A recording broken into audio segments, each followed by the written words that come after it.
Hello everyone. Electric vehicles are gaining popularity globally, and in Ghana, Chinese EVs are among the most common that you will find as passenger cars and in logistics. Additionally, Chinese tech is being used across various sectors like solar power generation and storage, and high-demand transportation like e-bikes. By the way, for energy, there is recycling that is happening with batteries that have gotten to the end of life in vehicles, and they are being repurposed for energy storage. Solar Taxi, a Ghanaian EV company, is one of the businesses that have tapped into the Chinese tech space to address the country's local needs of transitioning to renewable energy vehicles and energy storage.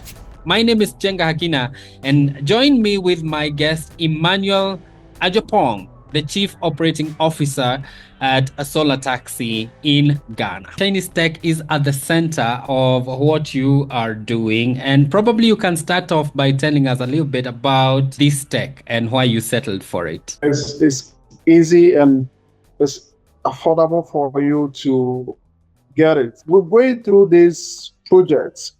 Just a matter of getting things together to test whether what's our idea is feasible. So we get a few people who has completed the university together as a project to see any other alternative way that we can power our vehicles.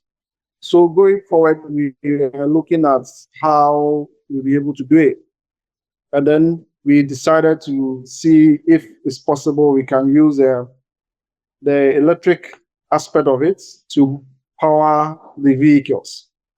But looking at the things that we were looking for and the components and the parts, Chinese things were easily and affordable for us to start with, because you start with something that you don't have much money, you don't have capital to it, you are just pushing two together. So you look at the most affordable one that are available for you to do. So that gave us the opportunity to chance on the Chinese trade, the Chinese components, and subsequently we've been able to leverage on it. And as we're moving along, that's where we are still looking at. So this affordability and easy access to it. What you can probably help us understand is the EV space in Ghana. How is it like? Solar Taxi, we started in somewhere in 2019 as a project, and we pioneered it. But we made a lot of noise about it. We made a lot of media case about it. So a lot of people now understand it, though they don't have the money or funds for it, but they want to experience it. So there's that kind of conversation that's going on. So, and other investors are also coming into it. So it's still growing, and it's still driven by the individuals and companies. The government agency are there to give us support on policy implement directions and then standards. But I think for Ghana, we've moved beyond that. The standards have been done. We've got a standard for the charging stations. We got a standard for some specific EVs that we can bring into the country. So that alone has given us the edge for us to move along and then also creates more opportunity for people. So Ghana, I think we've done that, but compared to the last 2 years, we've moved ahead, gone up ahead. What kind of EVs are the most popular with you and your customers, and why is this? Well, my sister Chinese EVs, but currently we have the two-wheelers and the three-wheelers, and also the four-wheelers. The two-wheelers are mostly the bikes. Yeah. And the three-wheeler, the three-wheeler and the four-wheelers are the cars. But mostly what we have with the cars is the Dongfeng, the BYDs, and then because we see that these are the most foremost EV that came in, and we are more likely to associate with the first thing that you put your hand You understand it, and it's easy for you to have for you to be able to learn about it. So you want to have assurance of whatever that you have done or before. So the BYDs and the Sherries and then the other ones, that's what we are doing. The Dongfeng, these are some of the things that we are currently working with. You started as a taxi company, and now you're selling these vehicles and the tricycles and the e-bikes. What informed this move? We call it solar taxi. The idea was basically for the use of solar to power our taxis. That was the idea. And that's where we are moving into it. So the taxi is part of the whole company. We are e-mobility company, whatever it is, however the vehicles, we can then work on it and give it to you. So that's basic. But the taxi aspect is just one aspect or one unit of the company. So that's where we started. So when we able to get the vehicles, then we try to see if that will work, and then we did that. But the solar taxi, we do a lot of things. We even sell buses, cars, and bikes. So everything e-mobility, we are into it. All right. And the buses are also Chinese? Yes, of course. Among your customers, which are the most popular? The bikes, we have a lot of the bikes, close to over 400 bikes in circulation, and the cars too. So basically is a bikes that we have, because we are mostly using for delivery services and also for courier services. All right. So basically, we have a lot of it in there. What would you say is your strategic move into this country and into this market, especially in the EV transport sector? Well, strategically, we are the leaders in that. And then, so basically, it's about developing partnership. That's the best thing, association, companies, organizations, and then you can sell through them. That's the best option for that.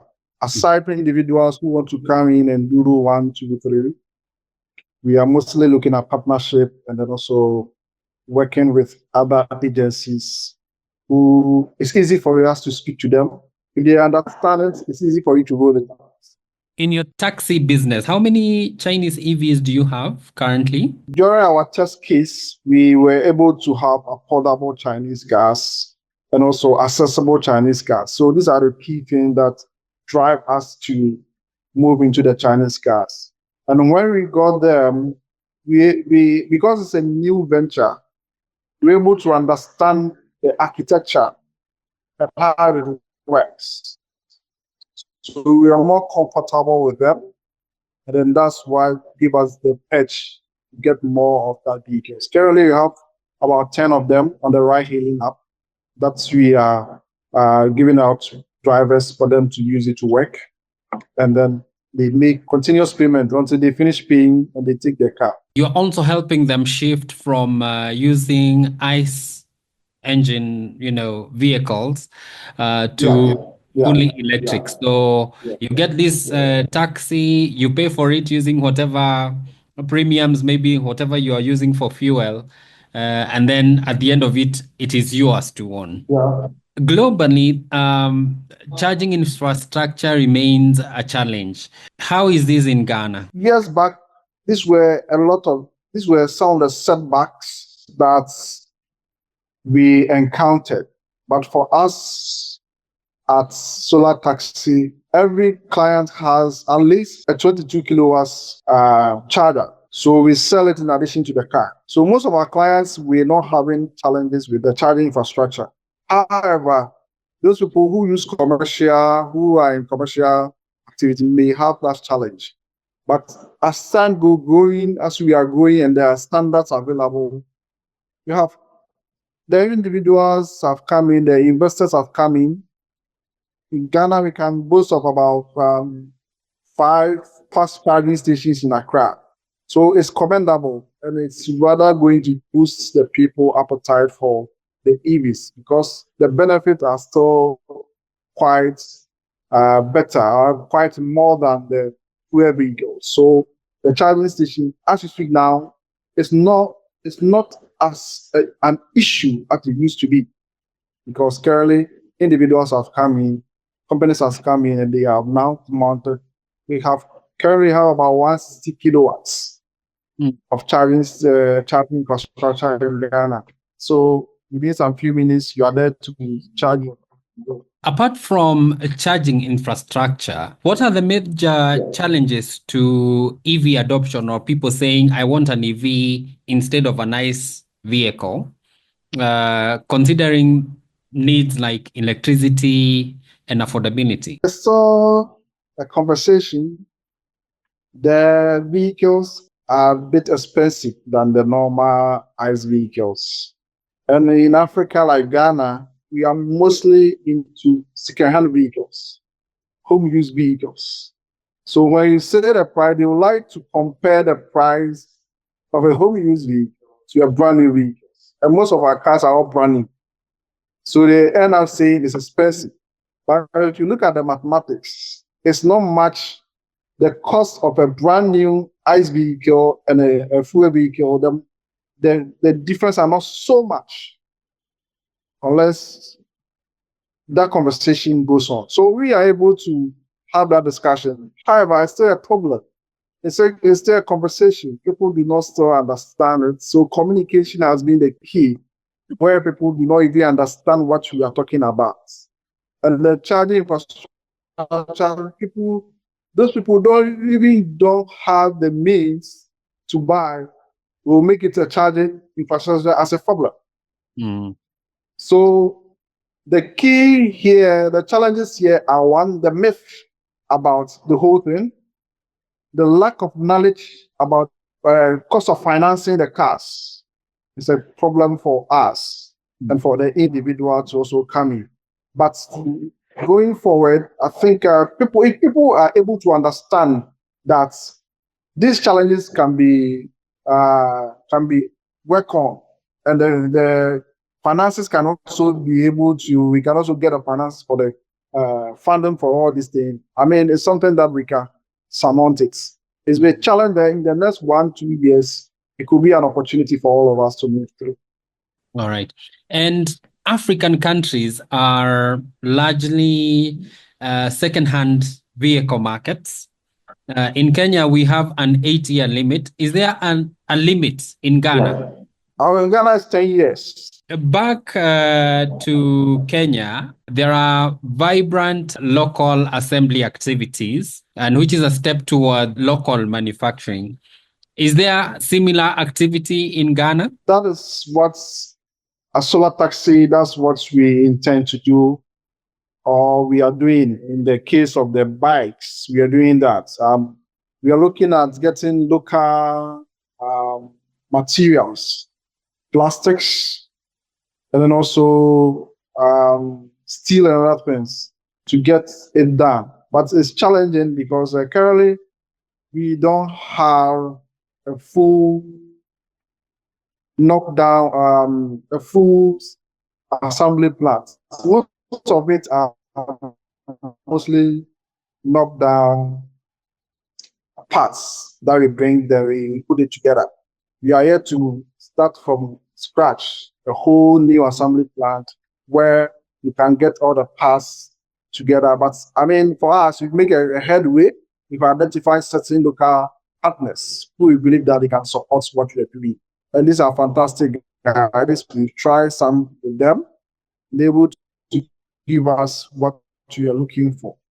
So I think that is what we are looking out for. But we've not been able to scale our assembly plants to accommodate these opportunities. But going forward, when we're able to start the big pool, to be able to employ them to do whatever that we want them to do for us. And it makes it even cheaper and also make it even easy for you to, if you have issue, quickly for you to rework on it and then it becomes it helps the clients also. So basically, that's what we are moving into. But it needs time for people to understand it before we can roll it out. You also deal with solar panels. And when people are buying your vehicles, do the panels come as a package with the vehicle buying, or are these separate? With the EV, so for us, as I said, the need solar taxi. The need is for you to use a solar panel to charge the vehicles. That's basically it. But if somebody buying an EV, which he's saving over 80% on fuel, he sees that adding a solar panel is even okay because it's already saving the money. But the people who we are looking at, those people who are like the bus, and then also who want the fleet of vehicles, they have come with interest for us to do a solar panel for them. But for the individual ones, because it's not part of the package, it's a separate thing. That because it has a whole system that I have to go. It is cost separately for the main vehicle. So these are some of the things that we are working for. But individuals or companies who want to have a fleet have come to us for us to build a solar panel for them so that they can use it to charge their cars. At Solar Taxi, you also engineer and produce lithium-ion batteries, and then recycle cells, and then engineer alternative use for the old batteries, the lithium-ion ones, to extend and ensure their sustainability. How much of this is done with Chinese expertise, or is it all local? The batteries are still got from the Chinese markets, but we use the local people to do the assembly. So we bring our own engineers. So the beauty of what we are doing is that we have a maintenance department, assembly and a maintenance department. And we understand that after 10 years, the batteries degrade. So what we do is we don't take off all the batteries. We then work on the batteries that have challenges, that have degraded. Then we fix them back. Then you still get a new car or get a new battery for your car. So you don't need to throw the battery away. So we have a local people that we have trained who work on that. So we repurpose the batteries that we are taking from the cars. We repurpose it and fix it and then use it to do other things. Other customers who want it, they can even use it to power their shop. You can even use it to power your houses. You can use it to even power the solar panels as a battery for the solar panels too, so that you can extend the battery life. These are done locally. Okay. Yeah. All right. So these batteries come from the dead batteries that you replace from the EVs, and not necessarily from, like sourcing them from China or elsewhere, right? No, we do. They are both of them. The ones that we source are the ones that we use to replace the battery that has challenges. Mm-hmm. And then the ones that we have taken from the cars that has not degraded to the bus stage, we repurpose it for another activities. Okay. What is the biggest obstacle that you need to overcome to be successful in Ghana, especially now that there are so many companies that are coming up? Two things: financial and human capital. That's what we need expertise for that. And for us, we train our people to do what we want. Okay. So we have a training center that we train the people to do that. But it still doesn't go to the infrastructure gaps, policy directions, and a high cost of EV components. Yes, these are also another thing that also affects us. And then the public is also slow. The public institution is also slow in a. If you get them to be the key drive is going to go a long way for us to move along. The talent that you use, the mechanics, the engineers, are these trained in China or what happens? Or do you get Chinese to come train them here in Ghana? Initially, we did that. We got a couple of them to come and train them. But as they already have the background in maybe automobile or electrical engineering, they'll have the background in that. So moving into the EV space, it's just a matter of they learn through what they are doing every day because we put them on the project, they work on it. And then going forward we also bring other people expertise. Last year, we got an expertise from Germany, sponsored by GIZ, to come and then help them on some of the vehicles. Also, a couple some from China to come and then also help them on some of the components and then also diagnostics of the vehicles. So we got the opportunity to get some of them to come and help. But ultimately, we have a training academy that we take them through, and they learn practical on the EVs, and then they can open up and work on her. All right. Now that you already have a footprint in Ghana, are you planning on regional expansion? Yeah, definitely. We have a couple of our vehicles in Nigeria, Togo, and Burkina Faso. We've not been there. We've not set up an office there, but we have our that's working there. So from here, we communicate with them. We have also trained engineers there. That's the local engineers in the locality to take care of these things. Okay. But as part of our expansion drive to move to the other countries. So as part of it, for us to scale, that's the best opportunity for us. All right. And where do you see the Ghanaian or African EV market in the next 3 or 5 years? It's going to become big. Nigeria is a big market. Ghana is it's also another big market. And then when we forge it together, it makes it work. So as Cote d'Ivoire, so that the adoption is coming here and there. Kenya is fantastically doing whatever you want to do. Rwanda is also there. So Africa, we should be able to even put it together and trade among ourselves. It will be very, very important to grow the economy of Africa, especially components and then parts. These are critical moments that we can take advantage of. All right. So in the next 2 years, we're going to see a lot of organizations coming on board. All right. Thank you so much, Emmanuel Adjepong. He is the COO, the Chief Operating Officer of Solar Taxi in Ghana. And as you heard, they are expanding and they have already started this with Burkina Faso, in Nigeria, in Togo. Their vehicles, their EVs are in those countries and they also train. And there is so much more that he says is going to happen in this space. So we need to watch out for what is coming from Solar Taxi in the next 2 years. And we'll be following up, Emmanuel.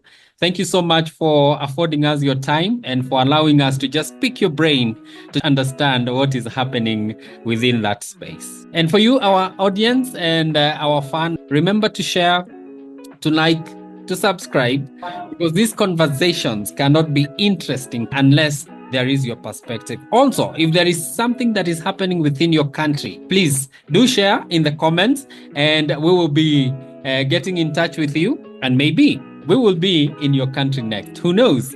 So again, do have a wonderful time and I look forward to seeing you again soon.